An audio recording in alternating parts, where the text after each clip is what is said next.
Hey guys, welcome to the Reparenting Daily podcast, your daily free guide for inner child healing. This podcast helps you establish a consistent reparenting routine and is divided into 3 sections. The first is a daily reading, the second is a discussion of that reading followed by suggested journal prompts, and the last section is a peaceful meditation for closing. Good morning, good afternoon, and good evening from whenever and wherever you're joining us. I'm so glad that you can join us for this journey of healing, self-expansion, and growth. If this is your first time, welcome. Now, before we dive in, I'd like to remind us that we've passed the 500 marker of Reparenting Daily. As a celebration of that, I've opened the Patreon community for free membership so that you can join our Zoom calls for free. There's a lot going on in the world right now, and many people are struggling.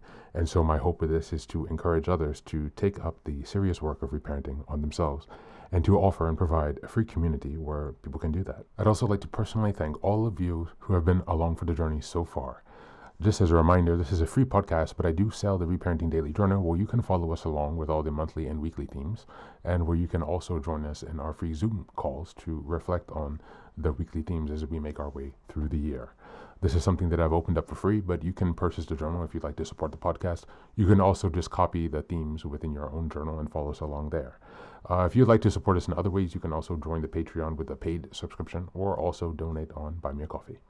Just as a reminder, I've created another resource called Fairy Tales for Reparenting. This is a 3-volume series that organizes fairy tales from around the world into the 3 phases of the hero's journey, from beginning, middle, to end. Now, these are fairy tales that come from Grimm's fairy tales and other traditions and other cultures around the world.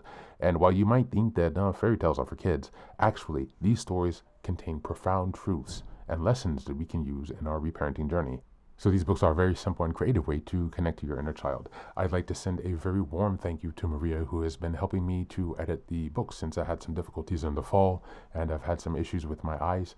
So now the first 2 volumes are available on Amazon in ebook or regular book format, so you can check those out, and we'll be working on that last volume to release to you as soon as possible.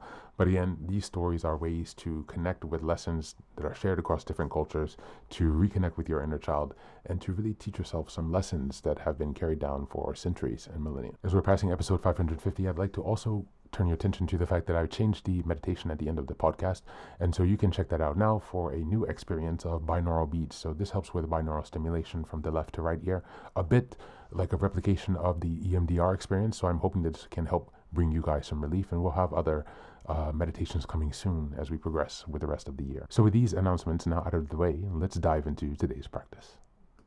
Today's reading is a blog article entitled Joy of Little Things by Rama Shankar. Just as a reminder, we're in November and the theme is gratitude and abundance. We're in week 3, and the theme for this week is finding joy in simple things.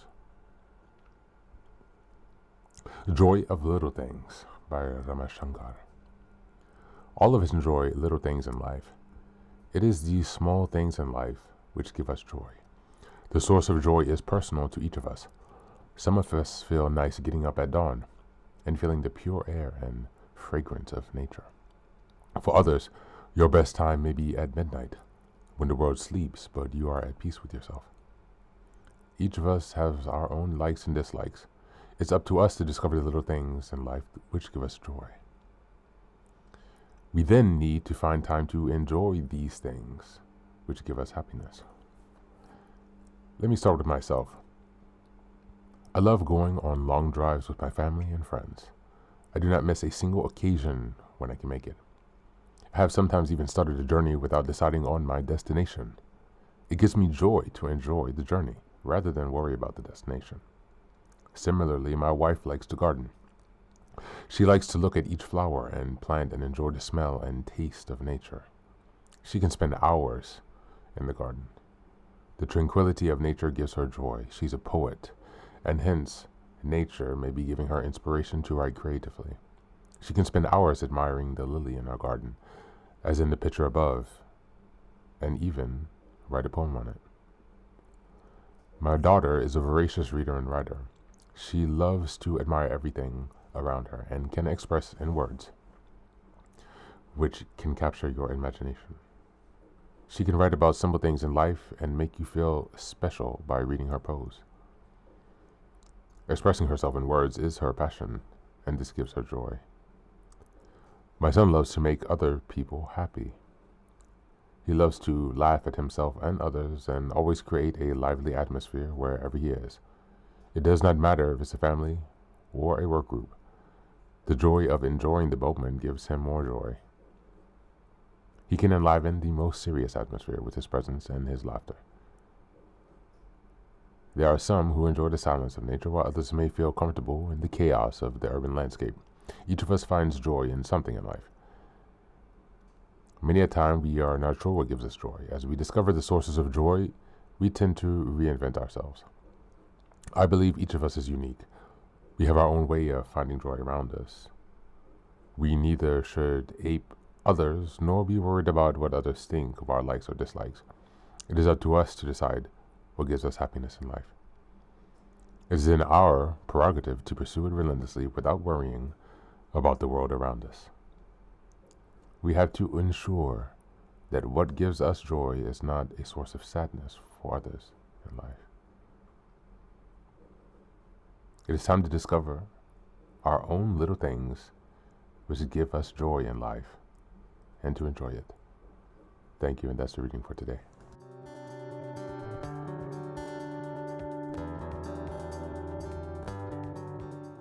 Welcome back. Today's reading brings you back to a basic truth. Joy is personal, specific, and rarely dramatic. It's the quiet stuff, the tiny rituals, the private preferences, the small sensory experiences that actually feed your nervous system with safety and abundance. The author drives home the point of joy shows up differently for everyone. Long drives, gardening, reading, writing, laughter, silence, chaos, nature, cities. The message is simple but powerful. Your joy is yours, not something you copy from others or justify to anyone. This fits perfectly with the theme of shifting your nervous system from scarcity to abundance. Scarcity says my joy has to look like someone else's, or joy only happens when everything is perfect. Abundance says small things count. Small things accumulate. Small things restore me. It's the difference between chasing big highs and building a life filled with steady, reliable sources of quiet pleasure. This reading is essentially permission to choose your own medicine. From a reparenting perspective, this is gold. Trauma often robs us of our ability for simple joy. Your childhood never taught you how to recognize or savor the little things. Perhaps instead it trained you to scan for threat and not joy. And so discovering small pleasures isn't a simple luxury, it's literally rewiring your nervous system. Every time you notice a small joy, your inner child gets a message they never received growing up. You don't have to earn this. You're allowed to feel good, and small joys count. And now for the journal prompts. Number 1, what tiny specific moment in the last 24 hours brought me even 1% of warmth, ease, or pleasure? Number 2, what did childhood me love but was never allowed to fully enjoy? What did childhood me love but was never allowed to fully enjoy? And how can I bring that back today in small ways? And number 3, what small joy feels uniquely mine? Something that no one else needs to understand or approve of. That's it for today, and as always, thanks for being here. Take care of yourself, and please do be well.